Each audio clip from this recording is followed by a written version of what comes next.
Bien, bonjour à tous et bienvenue dans les rendez-vous de Fabrice. Alors, je suis très heureux aujourd'hui d'interviewer. Alors, c'est un peu particulier quand même parce que je vais m'interviewer. Donc, dans les rendez-vous de Fabrice, je vais interviewer Fabrice.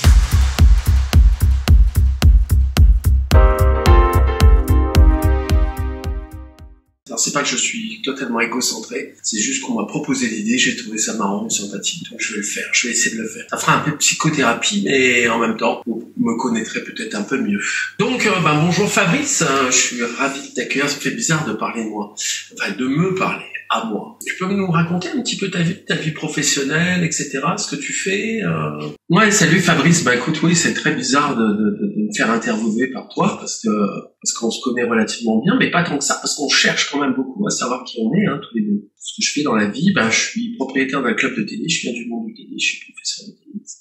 J'ai créé une association qui aide les enfants malades, etc. Et pour les aider plus, j'ai organisé des gros événements. Donc j'ai tout appris pendant une quinzaine d'années sur le terrain. Et c'est pour ça que maintenant, depuis une année, j'ai une société événementielle qui peut s'occuper de nos événements, qui organise beaucoup d'événements. Voilà. Ensuite, je suis toujours heureux d'aider les enfants malades, parce que je trouve ça très important. Et voilà, et je remercie... J'en profite pour remercier tous les artistes, tous les partenaires qui nous accompagnent pour permettre d'aider les enfants quelque part à aller mieux dans un monde où il est quand même difficile de tomber malade et de vivre comme ça. Ok, oui, c'est plus clair pour moi, je comprends l'événementiel, etc., etc.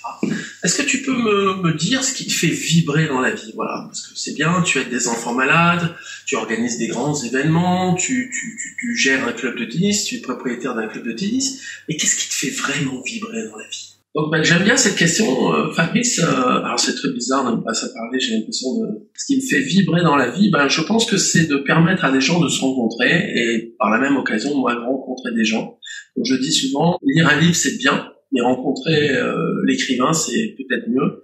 Et donc je sens plus de vibration en discutant avec l'écrivain qu'en lisant un livre. Un film, j'adore voir des films aussi, évidemment, mais c'est toujours intéressant de rencontrer le scénariste, rencontrer les artistes qui ont joué dedans, et ainsi de suite. Je trouve que ça donne une humanité supérieure à juste être passif et regarder. Alors on peut pas s'amuser à regarder chaque film, à rencontrer tous les gens, c'est pas vraiment ça que je veux dire, mais en fait je suis plutôt comme ça. J'aime rencontrer les gens et j'aime les mettre en relation, les réunir et passer des bons moments avec eux. Ok, super, écoute, c'est sympa, quand même, ce qui te fait vibrer. Allez, dis-moi vraiment, quelle est la chose la plus dingue que tu aies faite dans ta vie? La chose la plus dingue que j'ai fait dans ma vie, c'est pêcher le brochet, par exemple. Ça, c'est complètement dingue. J'avais un ami, j'ai toujours d'ailleurs, qui m'a proposé d'aller à la pêche au brochet. Et moi, je trouve ça complètement fou de s'équiper, etc. et d'aller pêcher le brochet, parce que j'ai dû faire ça 10 fois dans ma vie. C'était très sympa, dans des endroits magnifiques. J'ai passé des moments, voilà, c'était en Bretagne, dans le Don. C'était très sympa. Sinon, qu'est-ce que j'ai fait de dingue aussi? J'allais dire l'effort, mais c'est pas un effort, dans l'effort de récupérer beaucoup de fonds pour les enfants malades. J'ai réussi à organiser des concerts avec plus de 3500 spectateurs, avec des artistes qui venaient de partout, en faisant tout, la recherche de sponsors, le booking des artistes, etc. Aider bien sûr de bénévoles le jour de l'événement. C'était quelque chose de dingue, parce que tout le monde disait t'es un dingue, mais quelque part on l'a fait, et on refera, d'ici peu d'ailleurs, on refera ça. Alors, question très importante pour moi. Merci pour tes réponses pour l'instant, mais quelque part, Fabrice, tu peux me dire comment tu vois le monde de demain? Alors, Fabrice, tous les jours on pense à ça, toi et moi, alors je ne suis pas l'inconscient, il n'est pas la conscience, mais quelque part c'est rigolo de se parler à soi-même. Alors le monde de demain, comment je le vois? Le monde de demain, il y a un homme qui a inventé la première voiture, ça devait être dans les années 1700 et 1800, un truc comme ça. Il a créé la première voiture, je pense, à vapeur. Et la première voiture à vapeur, je pense que pour la population à l'époque, c'était leur intelligence artificielle. Et ils devaient se dire, mais c'est fou, une voiture, un truc qui roule tout seul, ça devait être complètement dingue. Donc, quelque part, je suis pas impressionné par tout ça. Ça ne me fait ni peur, ni chaud, ni froid. Je vais pas dire que je m'en fous, parce que je m'en sers tous les jours. C'est-à-dire qu'on peut parler à quelqu'un en Australie en une fraction de seconde, mais en même temps, je trouve plus intéressant de dire bonjour quand même à son voisin, c'est les bases. Donc je dirais qu'il faudrait peut-être pas dans l'avenir essayer d'oublier les bases.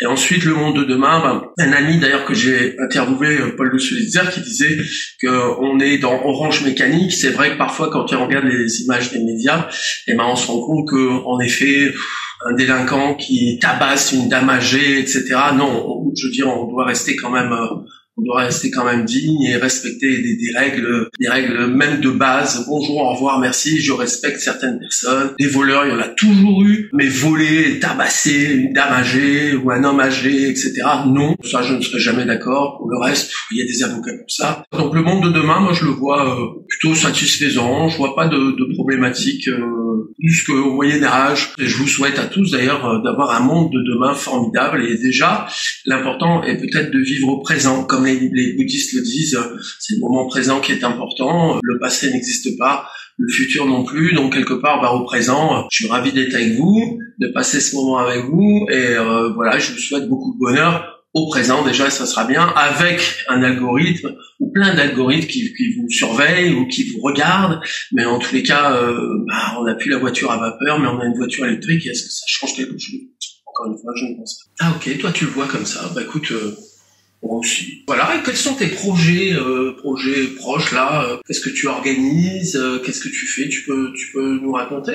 Quelle est mon actualité, Fabrice? Écoute, mon actualité, c'est pas mal de choses en fait. C'est côté enfants malades, c'est d'organiser un événement le 28 octobre avec la marraine de l'association, Michel Larocque, l'ambassadrice, Véronique de Villèle, etc. Enfin, un bel événement à Nice, à l'hôtel Aston Scala, qui est partenaire aussi de l'association. Je remercie nos partenaires, Groupe Cavallari, etc., qui nous aident et d'autres. Cet événement va permettre de faire des belles choses à l'hôpital Lanval, essentiellement auprès des enfants malades. Donc, j'espère vous voir nombreux. Venez, on va passer une soirée. Alors je précise aussi que les soirées que j'organise, j'aime bien les soirées formelles, etc. Mais j'aime bien quand même un peu ça bouge. Voilà. En fait, j'aime organiser des soirées où j'aime aller. C'est-à-dire j'aimerais venir à une soirée que j'organise. Encore une fois, c'est pas de l'ego. C'est juste que c'est bien d'aider les autres, mais on peut aussi s'amuser pour aider les autres. Et donc j'essaie d'organiser des soirées où on peut danser, où on peut bouger. C'est un peu détendu. C'est pas trop coincé. Et donc j'espère vous voir nombreux le 28 octobre.